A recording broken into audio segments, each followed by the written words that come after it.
Hey guys, welcome to Faith, Family, and Football. I'm your host, Jordan Capel, a believer, a family man, and a lifelong student of the game. Inside this podcast, we dive into what matters most: a strong faith, a strong family, and a strong foundation through the game we love. Every episode will share stories, lessons, and encouragement to help you lead with purpose on the field, at home, and in your walk with God. And at the end of the day, coach with confidence. Let's get after it. Hey guys, and welcome back to the Faith, Family, and Football podcast, where X's and O's meet faith, grit, and leadership. I'm your host, Jordan Capel, and today we're going to be diving into a hot topic that gets defensive minds fired up. We're going to be talking about why run a 3-4 defense in football. Now, if you've ever stood on a sideline staring down a no-huddle spread offense, trying to make the in-game adjustments on the fly, you know how important that it is to be versatile. And that's kind of where the 3-4 comes in. Let me break it down. The 3-4 defense, again, you have 3 down linemen, 4 linebackers. It's a little unconventional if you're constantly used to seeing a 4-man front. But there's a reason that so many teams have gone to 3-man fronts. It's all about flexibility, disguise, and speed. With the 3-4, you actually get more athletes on the field, okay? Those 4 linebackers, those guys are hybrid players. You can blitz them, you can drop them into coverage, or you can move them around just to confuse the quarterback. The offense doesn't know who's coming or who's backing off, and that really creates hesitation. And in football, when a quarterback hesitates, a lot of times it means that you're about to have a really productive play on the defensive side of the ball. With so many teams in offenses being able to spread them and creating mismatches, the 3-4 gives you a lot more coverage options than what you're able to do within a 4-man front. Because of the way that you're able to move, because somebody's detached and covering a little bit extra space, you're going to be able to protect yourself in coverage against RPOs and things like that much better than what you're normally going to be able to do in a 4-man front. Now, you say, well, what about the run game? A lot of people think that the 3-4 is really soft against the run, but that's just not true, okay? If you get a nose guard who can really dominate the inside of the box, then you're able to still play really sound against the run. Now, again, I'm not a big double team nose type of guy. I'm a slant, the defensive line. So what we do kind of prevents you from running in a certain gap.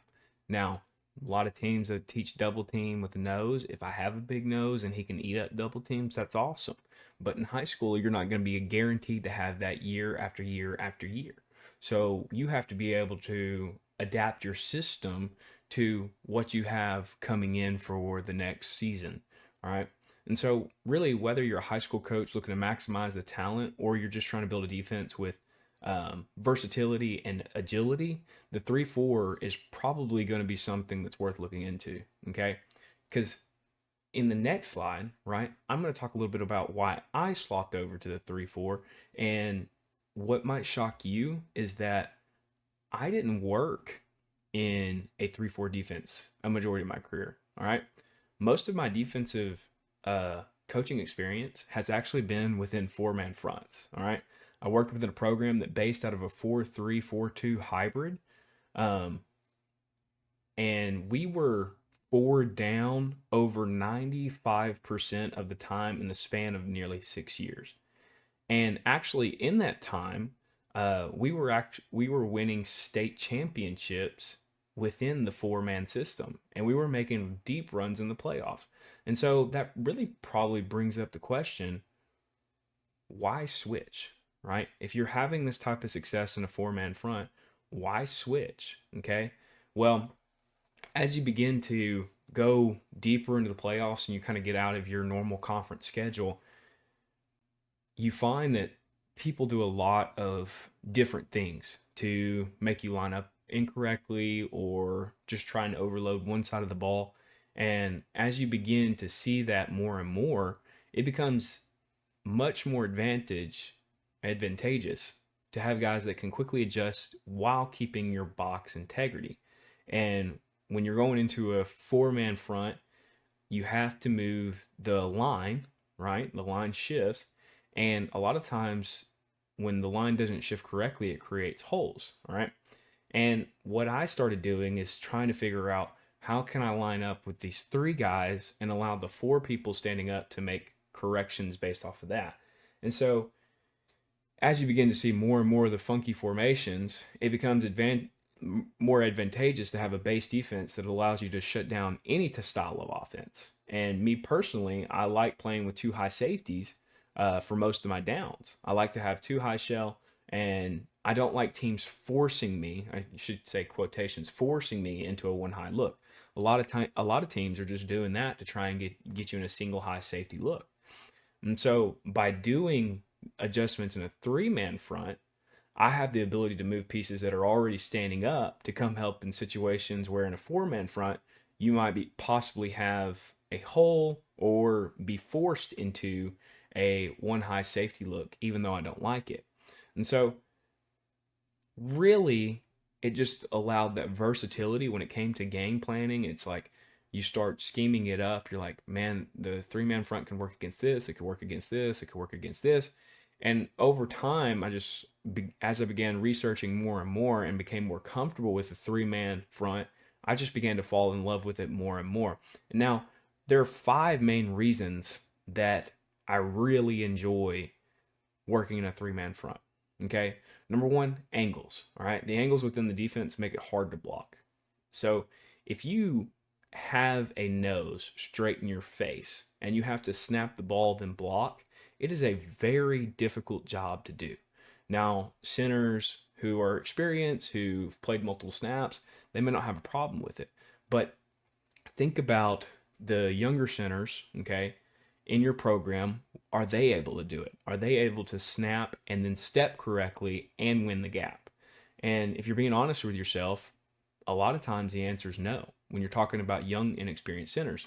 And so when you take somebody who is probably a very good athlete and put them right in the face of the center, and you're forcing that center to snap and block the entire game, and he doesn't have an angle to do so, it's a tough job. So you're essentially saying to the offense, you have to help out with this guy. This is going to demand a double team. It's just very similar to having a 3-tech, right? The 3-tech's generally supposed to demand the double team, okay? But with the nose, now you have the threat of being able to go to both sides of the ball, and you're not limited to one side. And so that angle makes it hard for the center to block him by himself, okay? Now, in my system, okay, we generally will play head up on everybody, and we're going to slant, okay? Now, you can have calls that get you out of that stuff, but when we play, we're going to be head up, and we're going to be slanting probably 70 to 80% of the snaps. And so if I wasn't doing that, or if I wasn't comfortable doing that, I would just line up in a 4-eye, right? You could do 0-4 eyes. Either way, this is a hard block because as an offense, you have to secure the B gap because the 4-eye is there, right? And the C gap defender is detached because you have an outside linebacker. So how can a tackle get to the C gap, right, and then feel comfortable enough with somebody else taking care of the 4-eye? It just doesn't happen. And so you're kind of eliminating a lot of those plays that you would naturally see in 4-man fronts. And so it's difficult, and offenses have such an extra hard time being able to block those guys, okay? And so now you're kind of taking away some of those natural blocking angles that they get used to seeing within 4-man fronts because you're in a 3-man front and they may not see it all the time, right? Second thing, especially at the high school level, is finding positions, right? Unless you're at a large school, linemen are a tough position to find. Now, sometimes you have groups that have a lot of numbers, and then sometimes you have groups that have very little numbers, okay? If you ever listen to high school coaches talk, a lot of times they'll talk about small offensive linemen. They'll talk about how small their guard is. They'll talk about how small the tackle is, okay? And so what I want you to do is think about your team, all right? How many linemen do you have in total, okay? And how many of them are going to be playing for you, is what I should say. How many of them are going to be able to step onto the field, all right? So you have a total number of linemen, all right? Take that number and now condense it down to the number that are ready to play this coming up season, right? How many of those are going to already start on offense? Okay. So how many now, after you do that math, how many now do you have left to play defense? Or are you forcing them to play both ways? Right? So you have to play 5 on the offensive line. Okay. So how many do you have left over to play defense? Okay. And now you think about, well, if so and so gets injured, do I have a good sub for him? Okay. Or are we forcing a guy to play both ways? And sometimes that happens, right? Especially at the high school level, a lot of your dudes have to play both ways in order for you to be successful, right? In a 3-man front, I only have to find 3 linemen that are able to start, okay? And with the 3-man front, I can do rotations much easier and much smoother and keep those guys that are playing both ways fresh, right? I can get guys in there and make them break down the reps. And so that way there's more productivity, not just on defense, but on offense too. You don't have to worry about them getting fatigued all the time because I got a rotation going. All right. They're not having to sit there and play the whole game. It just really helps keep guys fresher on both sides of the ball, right? And the fresher they are, generally, the more productivity you'll have in their blocking, in their defense, right? And so it's just so much better to be able to go in there and say, I only have to look for 3 linemen. Give me 3 linemen, okay, and we'll make this work, right? And then any extras, they're rotating in, you're keeping guys fresh, and you're just able to fight in the game a lot better than what you do when you're forced into a 4-man front and you don't have bodies or you don't have the extra spell guy who can take the breaks and things like that. And of course, we talked about this a little bit already, but number 4 is cover better. I just think that when you look at the 3-4, okay, and you look at the base alignment in the 3-4, you have 2 high safeties. Well, at least I do most of the time. You have the 2 high safeties, but you also have the spacing between the inside linebackers, the outside linebackers, and there's not a whole lot of holes, okay? This allows for you to kind of eliminate a lot of those RPO style conflict players. And if they do start RPOing you, right? Depending on what system you use, there's a lot of fixes for RPO conflicts inside of a 3-man front. There's just a lot of them, okay? And I'm not the type of person who's just going to send 3-man pressure, all right? We send a lot of pressure. Now, I generally will send 4-man pressure or 4-man rush. I don't always send 5-man. I've done it enough to where you have to be prepared for it on film, but most downs I'm sending 4-man pressure, okay? And so the beauty of the 3-4 is you're still sending 4 rushers, but you just don't have a clue where the extra rusher's coming from. And by doing this, I can still run almost any coverage and stay in a 2 high safety look. And so you really have no clue what we're going to be doing. Are we going to be running quarters? Are we going to be running cover 2, cover 3? You have no clue. We're mostly a vision and break team, but sometimes we can get in man.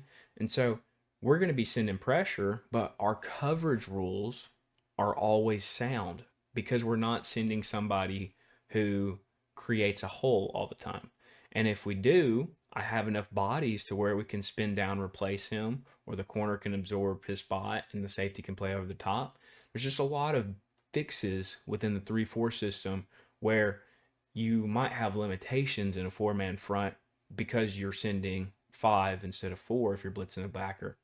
And I think that is a beautiful thing with the way that the game has been changing, is just so many teams, so many people are figuring out ways to throw the ball and throw it really well. I think that you have to be able to cover and protect yourself on the back end so much better than what you had to do in the past, right?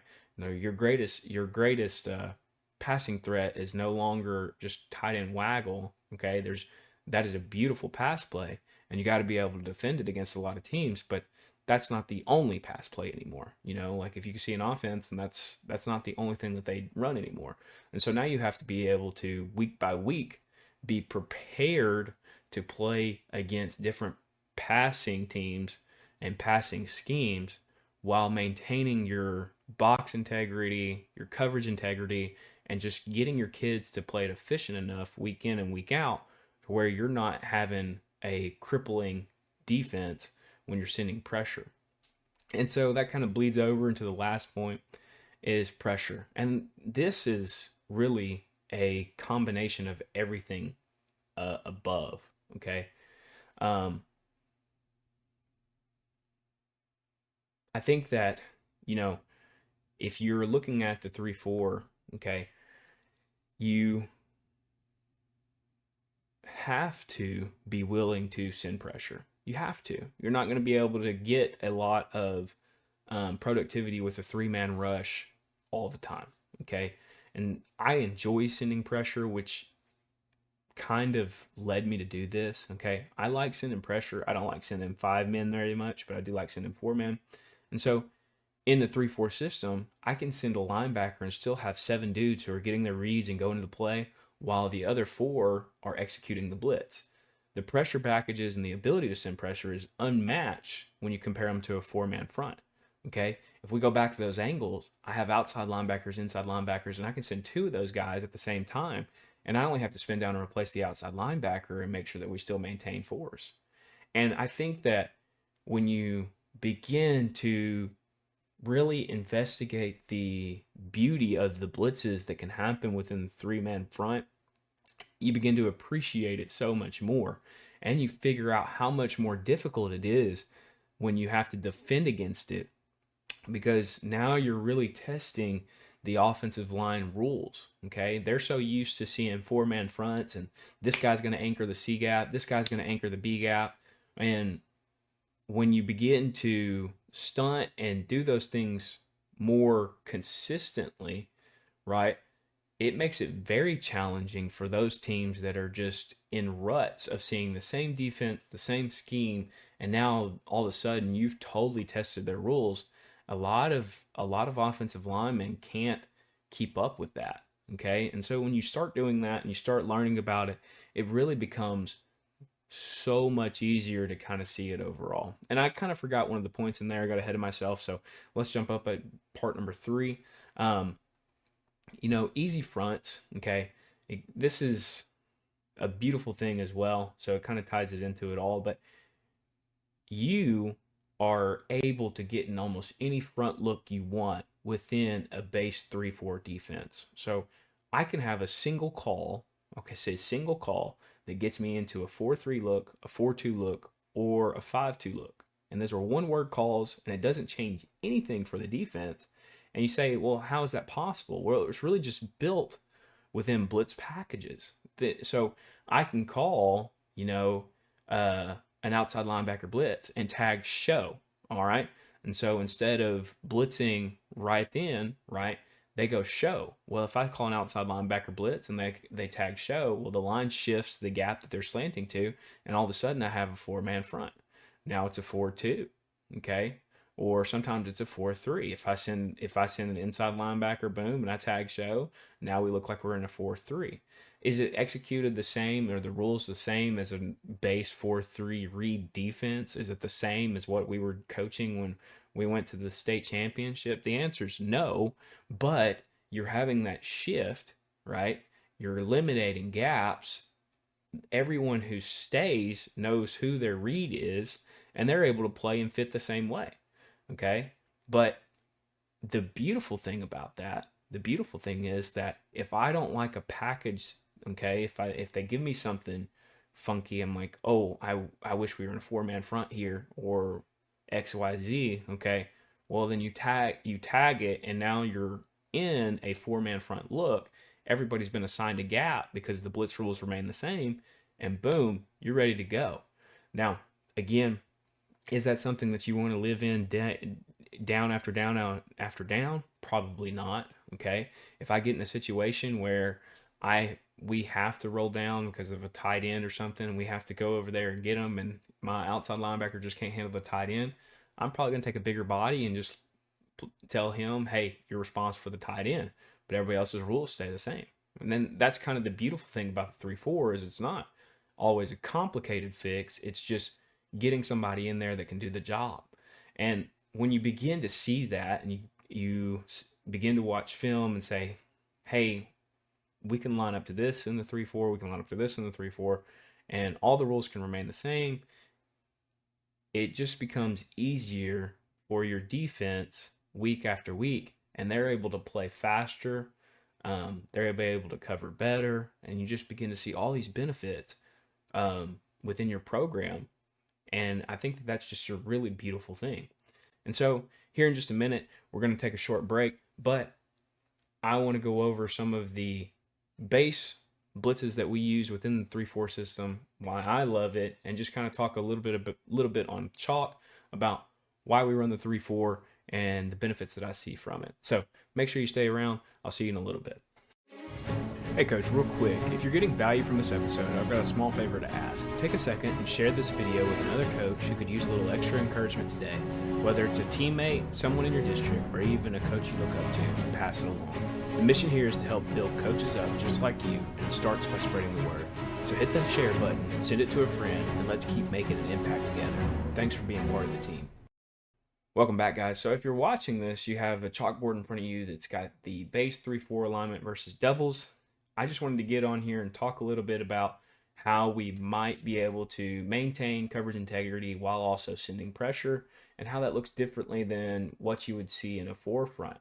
And so if you have a forefront, you're really limited to the amount of rushers that you want to send while maintaining coverage on the back end. So I can send 4 rushers and it look different every single time, whereas most of the time the defensive line on a 4-man front, they're going to be doing a lot of the same stuff down after down.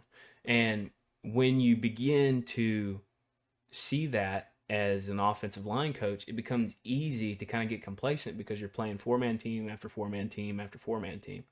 When you experience a 3-man front and the blitzes that can happen within 3-man front, it kind of becomes more terrifying because now you don't know which extra backer is coming, especially if they're a high blitz team. And so what I want to go through is just kind of show you how we can blitz 4-man pressure and it look different, several different ways. And so I just want to get on here. So if we send our outside linebacker away from the tailback, okay, so the tailback's here, we're sending him away from the tailback.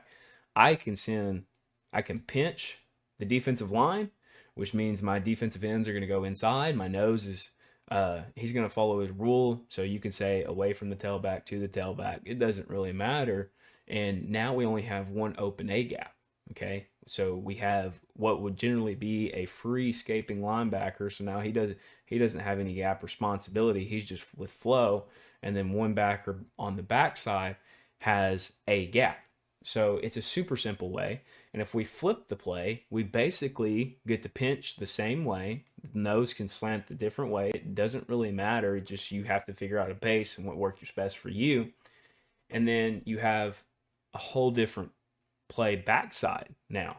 And when it comes to coverage, it's like, okay, well, I can still run cover 2. I could run quarters, but I'm giving away the flat. So I'm not going to run quarters, especially in doubles, because he's going to have an easy out. Now, the linebacker would be screaming in his face, so maybe not. But you could also run cover 3. This guy could absorb, corner could bail, and then you're taking care of your flat. There's so many opportunities of different coverages that you can run just in that one package where I'm sending outside pressure. So I could send outside pressure either side, either to the tailback side or away from the tailback side. Defensive line's doing the same thing, and we're doing a generic coverage that our kids run week after week, okay? And so now what happens if I send inside pressure? If you go and send inside pressure,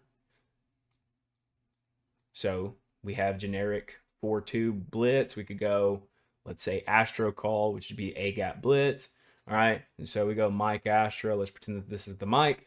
Okay. And with the defensive line, I can go ahead and go slant one direction.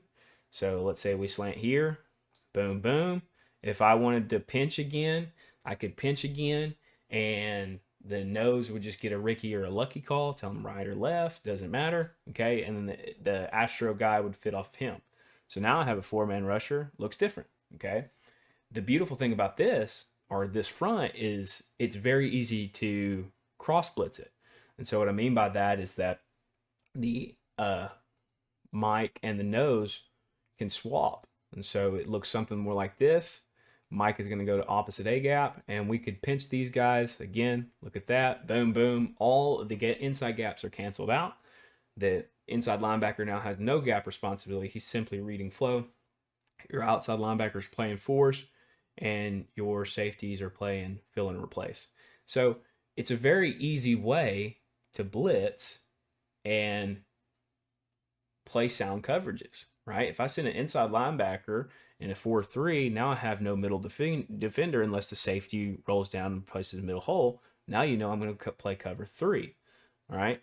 Or I could stay in quarters and give up the middle hole, right? If you're in a 4-2 and you send an inside linebacker, now you're going to put this extra linebacker in a conflict because he's probably going to be responsible for the running back out of the backfield. And if he flares out, now you have nobody that's going for the quarterback. And it just becomes more and more problems or if scenarios than it does become solutions. In this system, I feel like we're able to get enough pressure with the 4-man stuff and able to stop the run to where I feel safe playing a 3-man front against any style of offense. And the more you look into it, the more you look into the fixes for, well, what if they do a tight end? What if they do a wing? What if they do these things? It just becomes natural to stay in the 3-man.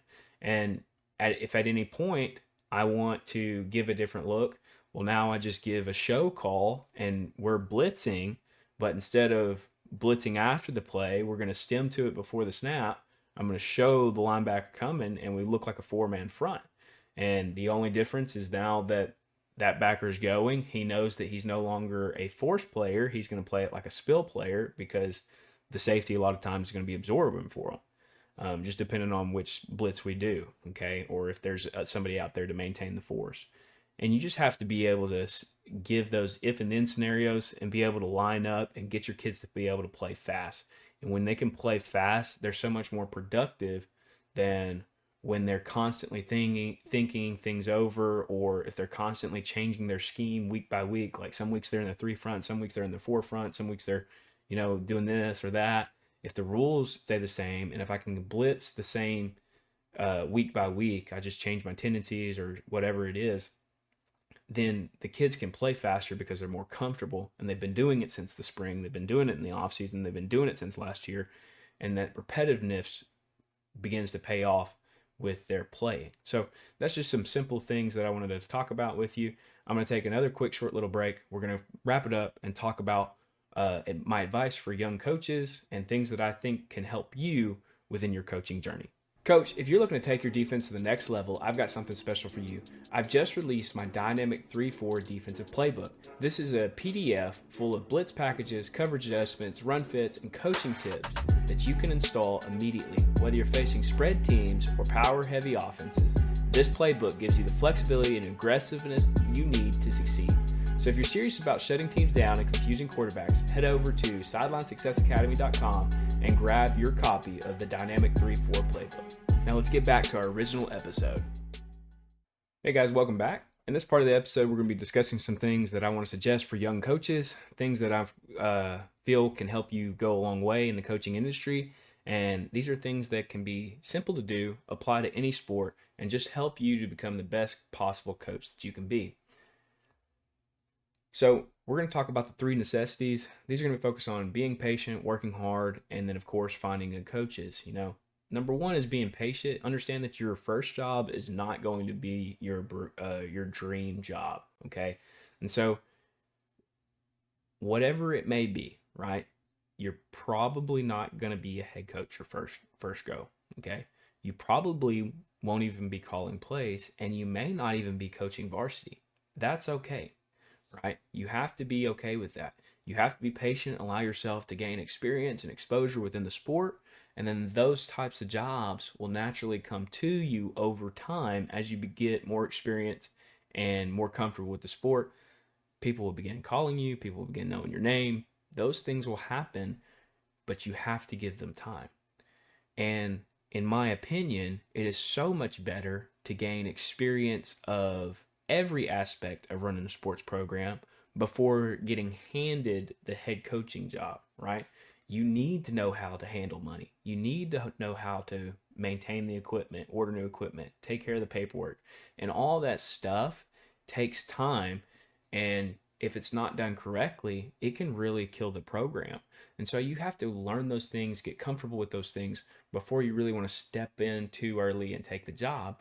Because if you do that, if you take it too early, then you're going to have a detrimental experience that's probably going to give you a negative experience with coaching in the first place. Whereas if you would have just taken time, you would have the maturity and experience to handle those things while also coaching the sport that you love. And so the second thing is hard work. Let people see that you work hard. Let people know that you're going to be one of the hardest workers in the room. Try to find ways to make yourself seem valuable. Do the laundry, do the prep work on the field for drills, do the water, take ownership of the small things in the office, right? Don't be the coach that's found in his chair until it's time to go outside and coach. That's laziness, right? Be the coach who's up, moving, prepping everything, doing everything, tidying your desk, whatever you see that needs to be done, be the coach doing it, right? Get it done. Don't wait for someone else to do it. I think young coaches can go a long way just by taking initiative and ownership for the little things. If you're willing to do the small things for the program, then later on you're going to be handed on more responsibility within the program, and it's just going to be beneficial for you and your career. And then number 3 is find good coaches. Find good guys to work under. Okay? Whatever that means to you, okay? You need to go a place that has a track record of success and get there and work with those guys, right? And when you're starting out, the term good might be a little limited, but you want to find coaches that have a solid program, they win consistently, and they produce quality young men. I think that that's extremely important. Like the type of kids they're producing. Like, are they good kids? Are they good men? Okay, where are they going, right? You want to find coaches that align with your values and build a program that replicates what you would want, okay? And if you can't find that type of coach in the office, then it's probably time to move on. I think it's extremely important to surround yourself with coaches that not only know football, but care about the kids and their personal development. Coaches can win and be crap human beings. If you think about coaches who are just arrogant, egotistical, full of selfishness, it happens more than you would think, right? So what I would recommend doing is trying to surround yourself with the type of coach that you want to become, right? You can be a successful coach and be a human who cares about the kids, right? Those things are allowed, right?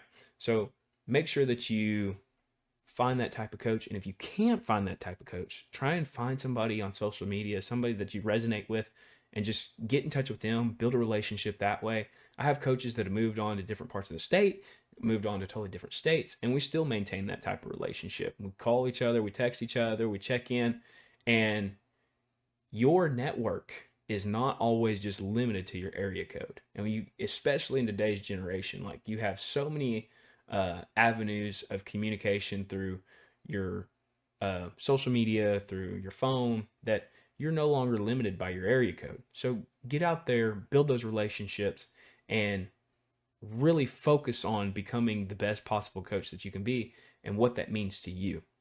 So those are the 3 necessities. A couple of recommendations. These aren't things that I think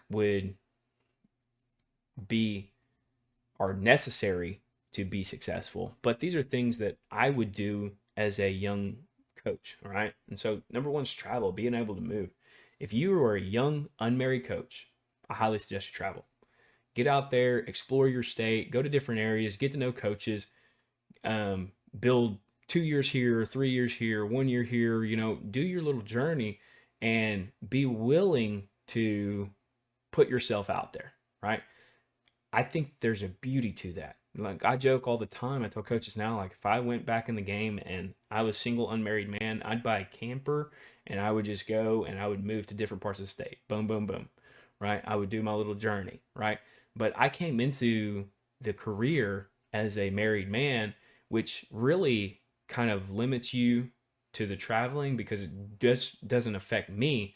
It also affects my wife. And so the things that she needs to be close to, we have to find a work location around those things. Okay. And so I think that it only gets more difficult the older that you get. Okay. Because now I don't just have a wife, now I also have kids. And so the traveling side of that, right, is very limited, right? I need to have a job that's close to my home because I don't want to move all the time, right? And so when you're young, I would highly recommend traveling. Get out there, try to work under the best coaches you can possibly get, and just build your resume, get people, build those connections, and keep moving. And then eventually you'll find a school that you'll want to retire at, and that's just where you want to plant your roots, right? Secondly, learning as much as you can outside the office. As a young coach, you have to be a sponge for the game. Learn as much as you can at the school, under the coaches of your program, then go home and learn as much as you can at home. Invest time in videos, books, whatever you can get your hands on. Just try to grow as much as you possibly can. That will make you so much better as a coach. But it takes a lot of initiative and it's a lot of hard work. And there's several young coaches that just will not do it. They just get complacent and they go in, they work, and then they come home and they do nothing but watch Netflix. Don't be that type of coach. Be the type of coach that takes initiative on your learning and invest in yourself. All right. And the last thing is relationships. You've got to learn to start building relationships. And this isn't just relationships with coaches, right? This is relationships with players, teachers, administrators, everyone that you meet. All right. It's so much more valuable to spend time nurturing those relationships than you can possibly imagine. Relationships is an essential skill. Relationship building is an essential skill that helps people feel valued and in turn makes them buy into you as a coach and your program. So when I spend time on my relationship with my kids, it generally has a greater impact within my program, right? If I spend time nurturing those relationships, it helps them buy into me, buy into the program, and in turn, they're going to play harder, they're going to play faster, they're going to play like it means something to them, okay? Because now that it does. And you do that same thing with the teachers, administrators, and everyone that you meet. You're going to have greater community buy-in, and you're going to have greater teacher relationships, and those things really pay dividends in the future, right? And I don't mean that you go in there and you do it with some like expecting something in return, because it's not about what can I get from you. It's more the service mentality of what can I do for you. And when you begin to have that type of mindset, you'll have a greater impact on your students, greater impact on the culture within your school, greater impact on the culture within your community, and it just responds a lot better. And you do those types of things, now you're going to have great relationships with people that move out from your district, and they can eventually lead to you getting new job offers and things like that. But you've got to spend time building those relationships and then working on your relationship building as a skill. So make sure that you're doing that. Those are just some baseline recommendations for young coaches, okay? And I want to leave you with this, just because we didn't talk a whole lot about the Bible today, but let us not become weary in doing good, for at the proper time we will reap a harvest if we do not give up. And that's Galatians chapter 6, verse 9. And so if you think about that and think about everything that we talked about, patience is a huge part of what you're going to be doing as a coach. You're going to have to wait. It takes time to get good at the sport, okay? You have to invest the time. You have to invest the time in learning. You have to invest the time in growing as a coach. You have to invest time into relationships as a coach. And a lot of times it feels like we're spinning the wheel and we're just not getting anywhere, we're not getting anywhere. But eventually, right? Eventually, God will bless you and he'll take care of you. And he wants you to be successful in this field. I know he wants you to be successful in this field, but you have to be willing to do the hard work and do it for him and give him the glory. Thank you guys so much for watching.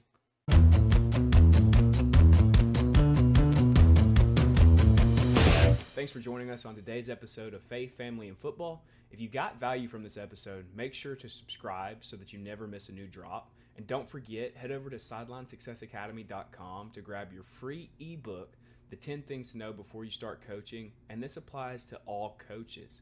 Plus, for all my football coaches out there, you can grab my full 3-4 defensive playbook. And right now, you can save $10 with the code PODDISCOUNT10 at checkout.